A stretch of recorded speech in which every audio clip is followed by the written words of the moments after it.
نے فرمایا لذتوں کو مٹانے والی چیز یعنی موت کو کثرت سے یاد کیا کرو۔ ایک انصاری نے عرض کیا یا رسول اللہ مومنوں میں سے سب سے زیادہ عقل مند کون ہے؟ آپ صلی اللہ علیہ وسلم نے ارشاد فرمایا جو موت کو زیادہ یاد کرتا ہو اور موت کے بعد آنے والے وقت کے لیے اچھی تیاری کرتا ہو وہ سب سے زیادہ عقل مند ہے۔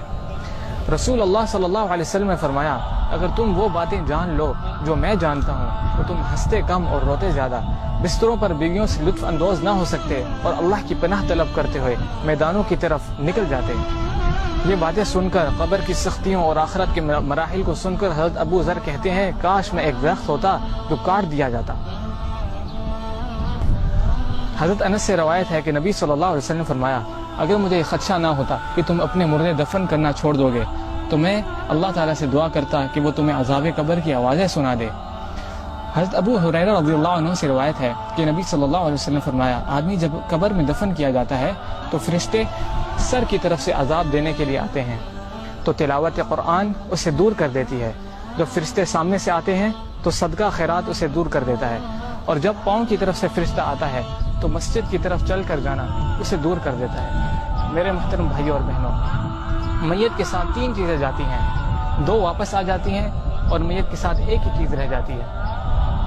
میت کا اہل و عیال، مال اور اعمال اس کے ساتھ جاتے ہیں، اس کا اہل و عیال اور مال واپس آ جاتا ہے، صرف اس کے ساتھ اس کے اعمال رہ جاتے ہیں۔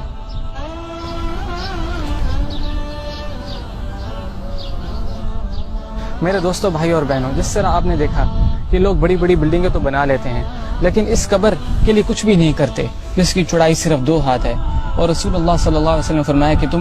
اس کے لیے تیاری کرو۔ لوگ آج اپنی پوری زندگیاں جاب، سیلری اس چیز کو مقصد بنا لیتے ہیں جو کہ یہ ہماری صرف ضرورت ہے، ہمارا مقصد نہیں ہے، اور ہمیں اس لیے اس قبر کی تیاری کے لیے نماز کی پابندی، روزہ، زکوٰۃ، حج اور اللہ کی راہ میں خوب خرچ کرنا چاہیے۔ اس طرح اللہ ارشاد فرماتے ہیں سورۃ المنافقون میں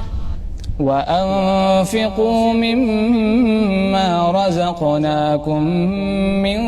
قَبْلِ أَن يَأْتِيَ أَحَدَكُمُ الْمَوْتُ فَيَقُولَ رَبِّ لَوْلَا أَخَّرْتَنِي إِلَىٰ أَجَلٍ قَرِيبٍ فَأَصَّدَّقَ وَأَكُن مِّنَ الصَّالِحِينَ وَلَن يُؤَخِّرَ اللَّهُ نَفْسًا إِذَا جَاءَ أَجَلُهَا وَاللَّهُ خَبِيرٌ بِمَا تَعْمَلُونَ۔